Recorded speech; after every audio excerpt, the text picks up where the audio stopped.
Okay, so I'm gonna do combat for us, just to show you how it's supposed to be done. Okay, so here you can see this is the combat of chapter 1, and I'm just gonna show you. You can see here that there's 4 characters. Okay, so there's Juniper, the nature mage. She's a fawn, and then there's Light, who is an orc, and then here we have Ghost, who's a merman, and Bruce, who's a halfling. Okay. So here's the way the combat works. All players, so again, you'll be in the story. The story will say, the imps attack, roll speed to determine turn order. And after you roll speed to determine turn order, we're going to go on, like each player will go on that speed. And the game will tell you, oh, the imps are on speed 4. Okay? So let me just demonstrate how we roll speed. So Bruce here, if you look at Bruce, he has his power is a D8, his speed is a D12. So he rolls with a D12. And then he's a halfling. So because he's a halfling, he has a +2 bonus. And then this imp battle, it's at level 1. So this D20 here would be at 1. So you would add this 1 to that speed roll as well. Okay, so I have to add, for him it's a D12, so a D12 plus 3. Okay, so Bruce rolled a 7. +2 plus 1. So he rolled a 10. Okay? So Bruce rolled a 10.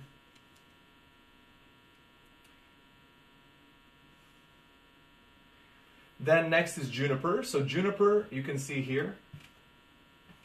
Juniper rolls a D6 for speed and has a bonus of +1, and then she's level 1. So sorry, he's level 1, so he gets another +1.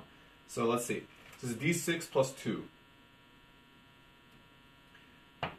Okay, so it's a 2 plus 2 is 4. Okay, so he got a 4 for his. Okay. Next is Light. Light is bad at speed, I remember. So, and his bonus is +0. So he has a D4 plus 1. Okay, so he got a 2. So his speed is a 2. Notice how I'm using these extra dice to help me count, just so I don't have such difficulty. And then Ghost, he rolls a D12 and then +2. So let's see. And then +1 here. So 4 plus 2 is 6, plus 1 is 7. So Ghost rolled a 7 on his speed. Alright. And then you remember that the goblins go on speed 4. Okay, so let's check again. So Bruce is going to go first. So during combat, you can either use an ability or you can attack. So Bruce's ability here says discard 1 penalty from himself, but you can see he doesn't have any penalties, so he can just attack. So here's how attack works. First, you roll a d12 to see if you're going to hit. Every character has some stat that they're good at, okay? And that stat they'll roll a d12 for. And then you roll that same d12 for damage, okay? So Bruce here, he rolls a d12, he adds 2, he adds 1 because he's level 1. Okay, so let's see. So he rolled 3 plus 2 plus 1 is 6. In order to hit an enemy, I don't know if the camera is blocking this, but here you can see the imp's armor is 7. So you have to hit over 7 to hit. So he's 6, so he misses. If you miss, then you skip, okay? You have to hit over their armor to hit them. Okay, so that was him, and now Ghost. So Ghost's ability, if he goes before an enemy, he does extra damage, okay? That's his thing. But let's see if he hits. By the way, if you roll higher than an enemy's armor, you can hit any enemy whose armor you roll higher than, okay? So let's see, he rolled 9 plus 2 plus 1, so he rolled 12. He can hit any of these guys, and then when he does damage, he rolls 2d12, so that's 2. And then plus 8, so 2 plus 8 is 10, plus 2 is 12, plus 1 is 13, so he does 13 damage. And you can choose which guy you want to hit. Let's say I hit this imp here, so he takes 13 damage. Actually, no. So you can see this guy's at 15, this guy's at 9, this guy is at what? At 8 health.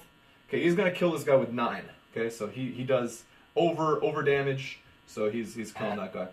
And in this game, you can't split your damage. So if you do damage over the guy's health, you can't then go and do damage to somebody else, okay? Okay, now, this guy rolled a 2 for his speed, I remember. This guy rolled a 4, so if you tie with the enemies, you go first, okay? So Juniper's gonna go first before the enemies. Juniper doesn't need to hit anyone, he's just gonna attack. 9. Okay, 9. And then Juniper attacks with Foresight, and he has +2, +1, so 9 + 3, that's 12. So 12 does hit. And then he does 8 +2 +1, he does 11 damage. So he'll probably kill this imp with 8 health here. Okay, so the imp dies. Okay, now it's the imp's turn. So you see there's 2 imps on the map here. So each imp, you can see, if you look on the card, there's a d4 there, okay? That d4 tells you what to do on the imp's turn. So what you have to do is you roll a d4, and you see what it does. Okay, so this imp rolled a 1, and then the other imp, let's see what he rolls. He also rolls a 1. Okay, well, it's pretty lucky, because when imps roll a 1, they just increase their armor by 1 until the next turn. But let's say that the imps had rolled a 4, okay, because I want to show you how attack works, okay? So 4 says attack. So if an enemy attacks, all players roll a d12, the lowest one gets attacked, okay? So let's see. So Juniper rolls a 2, he's probably getting attacked, but let's see. Bruce rolls a 2, oh, okay, let's see. Anything lower than a 2? 4 here, 12 here, oh, let's go again. Okay, so the 2 2s, if you tie, you have to roll again. 5 and 5, wow, okay. Okay, so the 8 gets attacked. So imps and enemies in general, they attack the way you do. So when you attack, you roll a d12. Imps also roll a d12, and they add their bonus. So you see on the card, it says 1d12 + 1. Okay, so he rolls a d12 like you, and if he hits you, he does that damage, which is in the other corner. Okay, so he's going to attack Bruce. Let's see if he hits. So he rolled a 7 + 1, so that's 8. Bruce's armor is 7 + 2, which is 9 + 1 from the level bonus, so that's 10. So he's going to miss. Okay, and this imp, let's say he didn't roll 1, because I want to show you how the other things go. So Harry and Gale. So Harry and Gale says, party makes a resilience roll, under 5 takes 4 damage. So everybody rolls, and if you're under a certain amount, you're going to take damage. Okay, so let's see. So Bruce, for his resilience, he rolls a d6. So let's see what Bruce gets. So Bruce gets 3 - 1 + 1, he gets a 3. Okay, so he's getting hit, so he's taking 4 damage. So I'm down to 7. You can see here, I like to keep track of health with these black dice here, because it's overwhelming if you have so many numbers, right? Okay, this guy makes a resilience roll, so, oh, no, he makes a resilience roll with a d8, you see? So, rolls a 2, + 0 + 1, so that's a 3. So he's also under 5, so he's taking 4 damage, so he goes down to 7 health. Okay, and let's see what this guy gets. So his resilience is with a d8 light here, so let's see what he gets. 7 + 1 is 8 + 1 is 9. Okay, he's fine. And then Ghost, he rolls a d6 for his resilience. 3 - 2, that's 1 + 1 is 2. So he's under, so he's also taking some damage. So he's going down to 3. Okay, now the imp's turn is done. Now a light is going to go, and he's going to attack. He's going to miss. Okay, so there's just 2 more rules I want you to know during combat. There's 2 more. So the first rule is, if you have 0 health, you don't die. You skip your turn until you're healed. So somebody's going to have to use a red potion on you or some ability. And there's one more thing. If the whole party dies, let's say you have bad luck and the whole party dies, well then you have to restart the combat, you refresh all your boons, and you go again, okay? And you obviously heal all the enemies. Something else I wanted to mention, just quickly, how to activate abilities.